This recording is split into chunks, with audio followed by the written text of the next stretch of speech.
Hi and welcome back to my channel. So today we will learn the use of tense because many times I have heard that ma'am we can speak English but we make mistakes in tense. We can't use tense properly.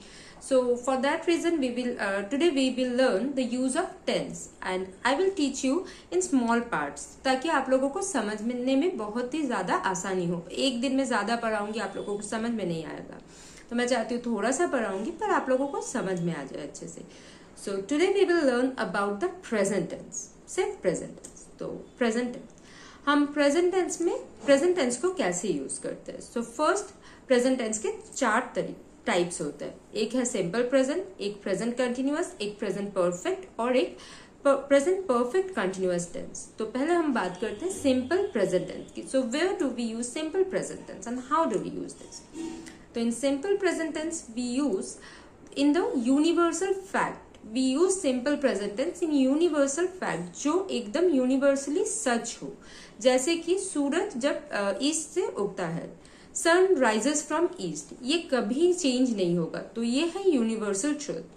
Sun rises from east, the earth revolves around the sun. तो ऐसे जो universal truth होते हैं, honesty is the best policy. तो इस चीजों में हम यूज करते हैं simple present tense. इसके बाद हम यूज करते हैं to express an habitual action. I go to temple every day, मैं हर दिन मंदिर जाती हूँ. I go to temple every day, this is the example of simple tense, simple present tense. Next है कोई fact, the fact which is true at present. He works in a factory, वो इस फैक्ट्री में एक factory में काम करता है. या फिर ही वर्क्स इन दिस फैक्ट्री, वो इस फैक्ट्री में काम करता है. And the next example is we use simple present tense in the exclamatory sentence, and which started from here and there, which started with here and there. So, for example, here comes Shushmita or there it is. तो ऐसे word में हम हमेशा simple present tense use करते हैं. Next है present continuous tense. तो present continuous tense का sentence structure है verb plus ing, V1 plus ing, जैसे go प्लस ing गोइंग. तो ये हम कब यूज करते हैं? ये हम यूज करते हैं in the action which is going in the present, which is happening in the present, जो अभी हो रहा है. जैसे कि I am teaching you tense, मैं आप लोगों को अभी टेंस पढ़ा रही हूँ. तो यहाँ पे हम यूज करते हैं प्रेजेंट कंटिन्यूअस टेंस का.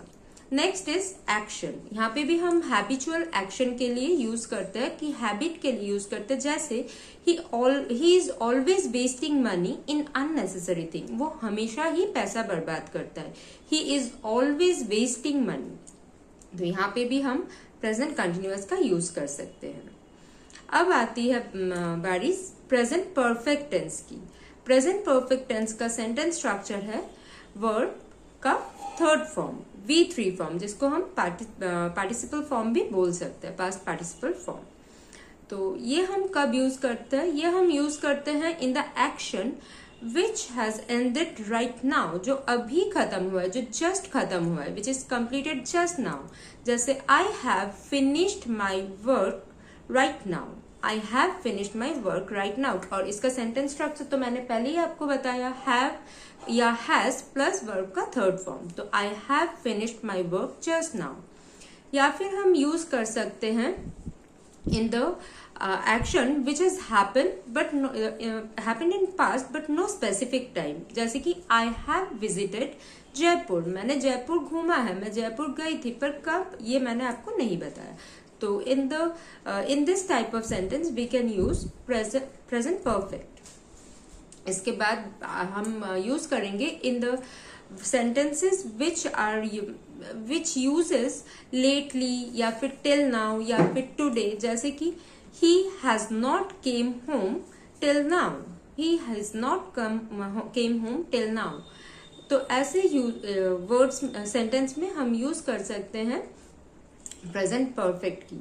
और lastly present perfect continuous tense. तो इसका यूज हम इसका सेंटेंस स्ट्रक्चर है हैव या फिर has plus been plus verb plus ing. और ये हम कब यूज करते हैं? ये हम यूज करते हैं in the action which has started in the past but is still continuing. जैसे कि जैसे I am doing the work since, I have been doing the work since tomorrow, मैं कल से ये काम कर रही हूँ. I have been doing this work since tomorrow. या फिर we can use this sentence in this type of sentence where the action is started in the past for a length of time and the effect is present still now. जैसे कि they have been working throughout the night and now they are tired. वो पूरे दिन काम कर रहे थे और अभी वो tired हैं. तो ये थे the detailed use of present tense. तो आप प्रेजेंट टेंस के ये 4 यूज होते हैं और कहाँ कहाँ कैसे हम यूज कर सकते हैं मैंने ये डिटेल्स में आपको समझाया है. तो अगर आपको मेरी वीडियोस अच्छी लगी तो लाइक कीजिए और शेयर कीजिए और चैनल को सब्सक्राइब कर लीजिए ताकि आपको आगे भी ऐसे क्लासेस मिलते रहे. So for today, thank you, bye bye.